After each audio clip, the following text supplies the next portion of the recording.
2009 के चुनाव के समय मैंने कहा था कि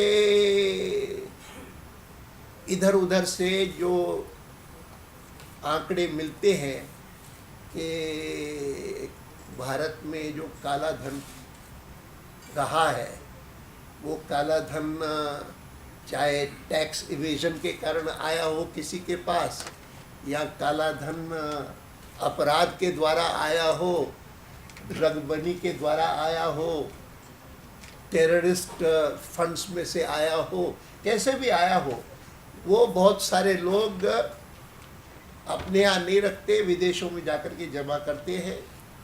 और विदेशों में स्विट्ज़रलैंड का नाम बहुत ज़्यादा होता है, और स्विट्ज़रलैंड के अलावा और भी कई जगह पर टैक्स हेवन्स बने हुए हैं, उनमें जमा करवाते हैं। तो 2009 में मैंने इस बात को उठाया था। मैंने कहा कि अगर सचमुच जितना पैसा भारत का विदेशों में टैक्स हेवन्स में जमा है, और जो आंकड़े इधर उधर छपते हैं, उनमें सच्चा कौन सा गलत कौन सा, लेकिन इतना साफ है कि बहुत बड़ा अमाउंट है। और वो सारा अमाउंट अगर किसी प्रकार से हम वापस ला सके तो भारत में विकास के लिए कोई संसाधनों की कमी नहीं होगी। और इसीलिए इस बात की ओर ध्यान देना चाहिए। कभी कभी लोग कहते हैं 6 साल आप भी सरकार में थे, तो उस समय आपने क्यों नहीं इस दिशा में काम किया। तो मैं उनको बताता हूँ कि उस समय स्थिति ये थी कि स्विट्ज़रलैंड का हमेशा जवाब ये होता था कि ये बैंकिंग सीक्रेसी के हमारे अपने लॉज हैं, उस पर दूसरा कोई कैसे हस्तक्षेप कर सकता है। और ये सही बात भी थी, किसी को नहीं करने देते थे। लेकिन पिछले साल जब अमेरिका में भयंकर आर्थिक संकट पैदा हुआ और कुछ मात्रा में यूरोप के भी कई देश उस प्रकार के संकट से प्रभावित हुए, तो उन्होंने दबाव डाला न केवल स्विस बैंक्स पर लेकिन बाकी टैक्स हेवन्स पर भी कि हमारे नागरिकों का जो रुपया आपके पास है वो हमको वापस दीजिए। और अमेरिका के, जर्मनी के, इधर उधर के जो दबाव को रेजिस्ट नहीं कर सके, फिर यूएन सिक्योरिटी काउंसिल का भी उन्होंने उपयोग किया एक प्रस्ताव पारित करवाने के लिए। ये सारे जो डेवलपमेंट्स हुए उसके कारण धीरे धीरे करके बाकी इन सारे देशों में भी, जिसको विसल ब्लोअर्स कहते हैं, वो तैयार होने लगे। दबाव के कारण भी उन्होंने दिया, कुछ वॉलंटरली दिया, कुछ देशों ने खरीद करके लिया उनसे, और कुछ विसल ब्लोअर्स के द्वारा हुआ। ठीक है कि जिन जिन देशों में विसल ब्लोअर्स के लिए प्रोटेक्शन कानून नहीं है, तो वहाँ पर लोग जेल में भी गए। अमेरिका में विसल ब्लोअर्स का, कनाडा में विसल ब्लोअर्स के लिए, न्यूजीलैंड में विसल ब्लोअर्स के लिए, और कई देशों में उनके प्रोटेक्शन के कानून हैं। हमारे यहाँ पर कानून बनाने की प्रक्रिया शुरू हुई और एक इंट्रोड्यूस भी हुआ लॉ विसल ब्लोअर्स को। और पृथ्वीराज चौहान उस समय पर्सनल मिनिस्टर थे, प्रधानमंत्री के साथ जुड़े हुए, और उन्होंने पेश किया और वह इंट्रोड्यूस हुआ है। और इंट्रोड्यूस होकर के के पास गया है, अपनी स्टैंडिंग कमेटी के पास। हाँ, और रिपोर्ट आ गई, रिपोर्ट आ गई है लॉ एंड जस्टिस की। लेकिन चाहे लॉ नहीं बना है अभी तक, लेकिन इतना तो साफ है कि सरकार जो है उसने कैबिनेट में उसको अप्रूव किया है।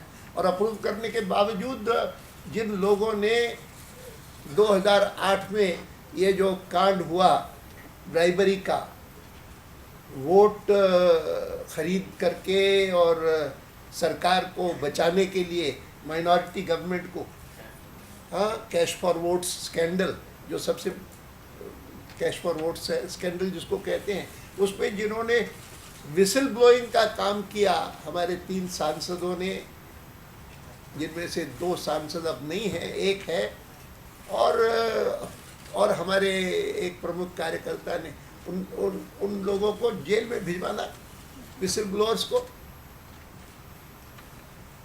ये जो चीज़ें सारी है वो सारी एक प्रकार के नैतिक गिरावट के लक्षण हैं। उससे केवल मात्र हमारा पॉलिटिक्स बदनाम नहीं होता है, लोकतंत्र बदनाम होता है कि यहाँ पर कोई सरकार जीतती भी इस प्रकार से है, ऐसे धंधे करके, ऐसे ब्राइबरी करके। मैं इस सारी यात्रा में इन सब बातों को बल दूंगा, लेकिन सबसे अधिक बल अगर किसी बात पर दूंगा तो कोशिश करूंगा कि हमारा विदेशों में जो धन है वह वापस कैसे आए, देश के विकास के लिए कैसे लगे। मुझे पता लगा है कि कई नाम इनके पास आए हैं सरकार के पास कि जिन जिन का धन विदेशी बैंकों में जमा है, और कोर्ट ने भी एक आध बार पूछा है, लेकिन पॉलिटिकल पार्टीज इस दबाव को बढ़ाएं कि जो नाम सरकार को प्राप्त हुए हैं वो सार्वजनिक किए जाए, वो बताए जाए सब। सुना है कि इन्फोर्समेंट डायरेक्टरेट को भी जानकारी नहीं है और इनकम टैक्स डिपार्टमेंट को कहा गया है कि आप इसके आधार पर छानबीन करिए, क्वाइटली करिए। मैं नहीं जानता हूँ कि सच्चाई क्या है।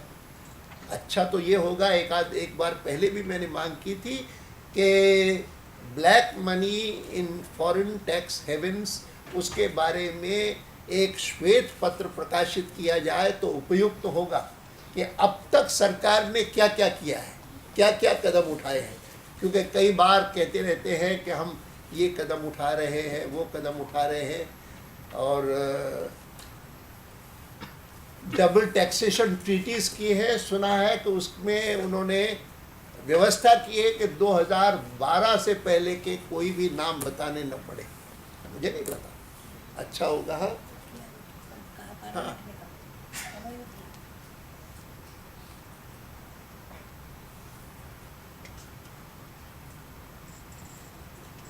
कहते हैं कि कुछ सिलेक्टेड नाम ऐसे हैं कि जो चाहते हैं कि सामने ना है, इसीलिए ये सारा संकोच है।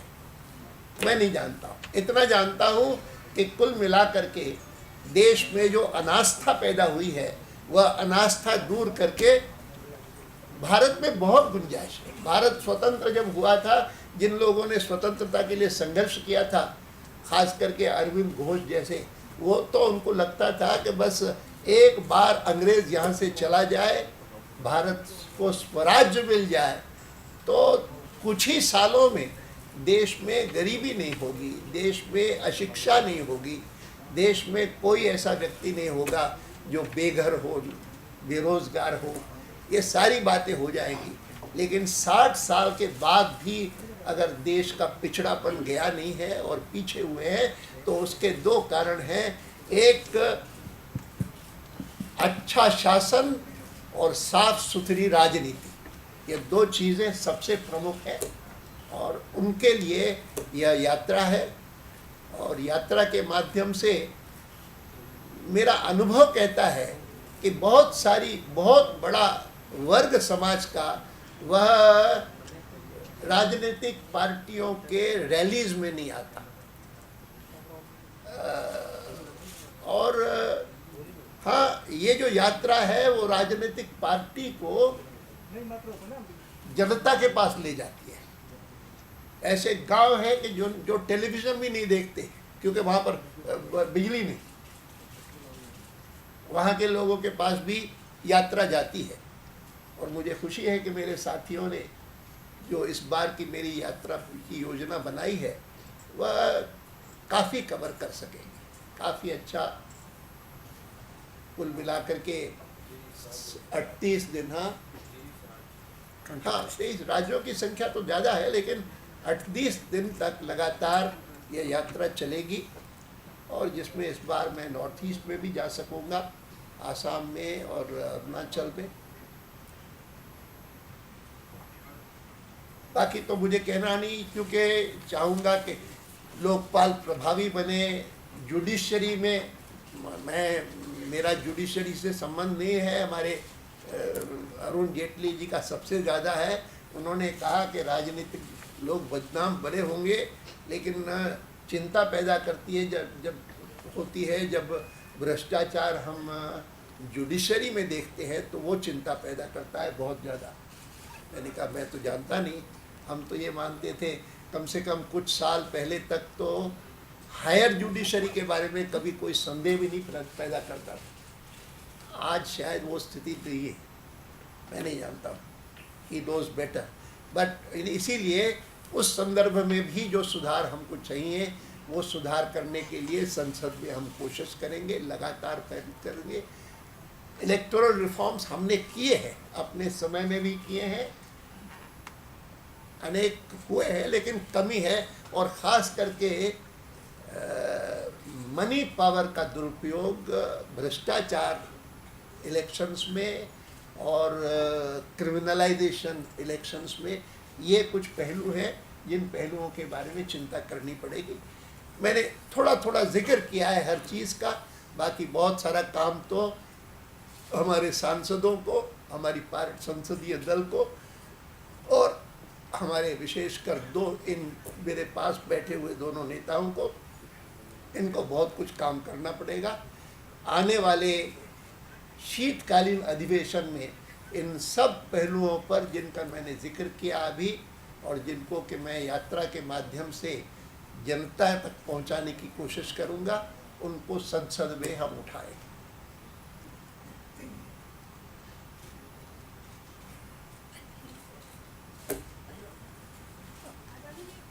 हाँ, परिचय।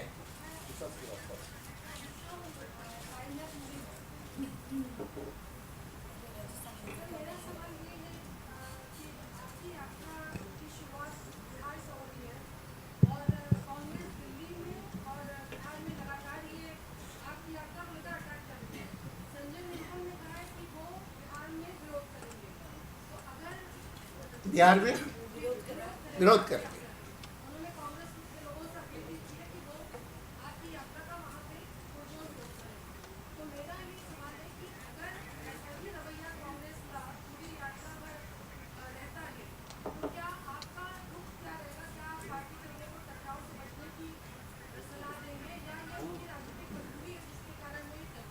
मुझे नहीं पता क्या विरोध करेंगे, अब क्या आलोचना करते हैं मैं सुनूंगा, जवाब दूंगा। Vikas Pathak, Hindustan times.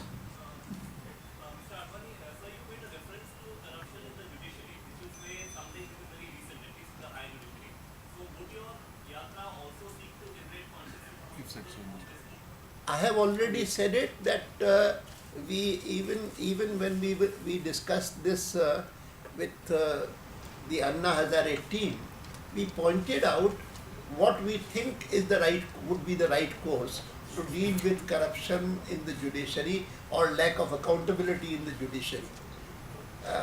Something we have in mind, I have mentioned it briefly.